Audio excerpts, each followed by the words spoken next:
The air in the dining room felt like it had been sucked out, leaving a vacuum that pressed against my chest. My wife's voice, sharp and careless, echoed from the phone screen in my hand. Marriage? It's just a legal formality, nothing more. The video, posted to her public Instagram story, was time-stamped from last night's office party. Her laughter, bright and unburdened, sliced through me as she leaned into a man I didn't recognize, his hand grazing her lower back. The caption read, "Living my truth." My fork clattered against the plate, the half-eaten lasagna cold and congealed. I stared at the screen, my thumb hovering over the replay button, as if watching again might rewrite the moment. The house was silent except for the faint hum of the refrigerator. The dining table, polished oak we'd picked out together 5 years ago, gleamed under the chandelier's soft glow. It felt staged, like a set for a life we no longer lived. I tried to recall the last time Claire and I had sat here together, really talked, not just exchanged logistics about bills or schedules. Her absence tonight wasn't unusual. She'd been working late for months, her marketing firm demanding more of her time. Or so she said. The video looped in my mind, her words a splinter I couldn't pull out. Just a legal formality. Was that what we were? A contract?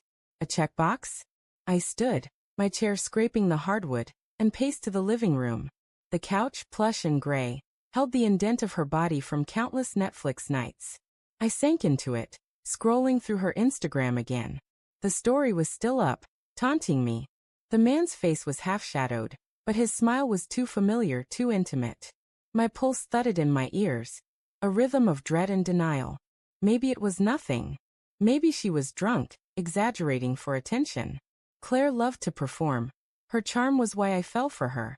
But the way she leaned into him, the ease of her touch, felt like a language I'd never been taught. I opened our text thread. Her last message from this morning was a rushed "late again tonight, don't wait up." No hearts, no apologies. I typed, "Saw your story. What's going on?" My thumb hovered over send, but I deleted it. Too vague. Too weak. Instead, I opened her firm's website, searching for the man's face among the team photos. Nothing matched. My stomach churned, a mix of nausea and rage. I needed answers, but the thought of confronting her made my skin crawl. What if I was wrong? What if I was right? The front door clicked open, and my heart lurched. Claire's heels tapped against the foyer tiles, a sound as familiar as my own breathing. "Evan," she called, her voice light, unaware. I stayed silent, gripping the phone. She appeared in the doorway, her navy blazer slung over one arm, her auburn hair loose around her shoulders. She looked tired but radiant, her green eyes catching the lamplight. "You're up late," she said, smiling. It was the kind of smile that used to unravel me, but now it felt like a mask. "Couldn't sleep," I said, my voice tighter than I intended. I held up the phone. "Saw your story." Her smile faltered, just for a second, before she laughed, a high, nervous sound. "Oh, that? Just me being dramatic after a few drinks. You know how I get." She dropped her blazer on the armrest and kicked off her heels, moving toward the kitchen. "Want some tea?" I followed her, the phone still in my hand. "Who was the guy?" She froze, her hand on the kettle. The kitchen smelled faintly of lemons from the cleaner she used obsessively. "What guy?" she asked, not turning around. "The one you were laughing with. The one touching you." She spun, her eyes narrowing. "Evan, it was a party. People talk. People touch. It's not a big deal." Her tone was sharp now, defensive. I wanted to believe her, to let the moment dissolve into nothing. But her words from the video clawed at me. "Just a legal formality. Then why say marriage is just paperwork?" I asked, stepping closer. The kitchen island stood between us, a cold granite barrier. "Why post that for everyone to see?" Her lips parted, then closed. She crossed her arms, her posture stiff. "I was venting. Work's been hell, and I was blowing off steam. You're blowing this out of proportion." "Am I?" My voice cracked, and I hated it. I hated how small I felt, how the room seemed to shrink around us. "You've been distant for months, Claire. Late nights, vague texts. And now this? I'm not an idiot." Her face softened, but it wasn't warmth, it was pity. "Evan, I'm tired. Can we not do this now?" She turned back to the kettle, filling it with water, the rush of the tap loud in the silence.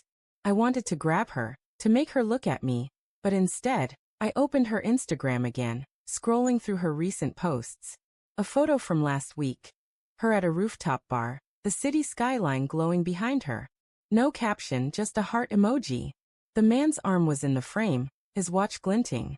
I hadn't noticed it before. Whose watch is that? I asked, holding the phone out.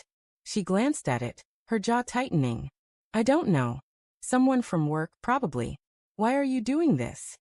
Because I don't know you anymore. The words erupted, raw and jagged. She flinched, and for a moment, I saw something flicker in her eyes. Guilt, maybe, or fear. But then it was gone, replaced by a cold resolve. You're paranoid, she said, her voice low. I'm not cheating on you if that's what you think.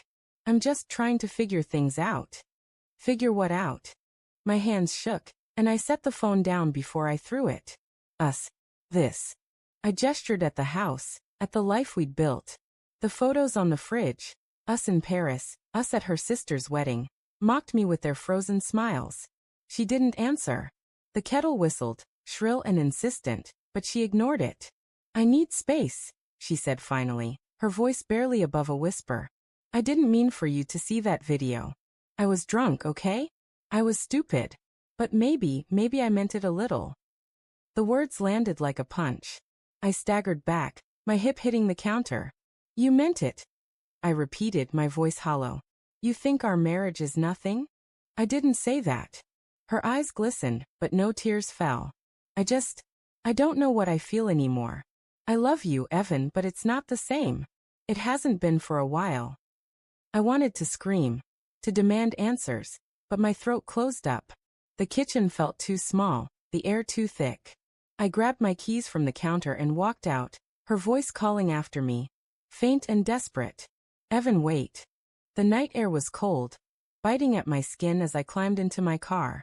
I didn't know where I was going, only that I couldn't stay. The streetlights blurred as I drove, my mind replaying every moment of the past year. Her late nights, her distracted smiles, the way she'd stopped reaching for my hand. The signs were there, but I'd ignored them, too afraid of what they meant.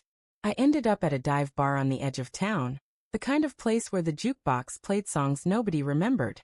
I ordered a whiskey, then another, letting the burn dull the ache in my chest. My phone buzzed, Claire texting. I'm sorry. Please come home. I stared at it, my thumb hovering over the screen. Then another message came through, not from her but from an unknown number. A photo loaded slowly. Claire, laughing in a dimly lit restaurant, her hand on the same man's arm. The timestamp was tonight, an hour ago. My glass slipped, shattering on the bar floor. The bartender glanced over, but I didn't care. I zoomed in on the photo, my heart pounding. Her wedding ring was missing. The formality, as she called it, was gone. I drove back home, the photo searing my vision. The house was dark when I arrived, but her car was still in the driveway.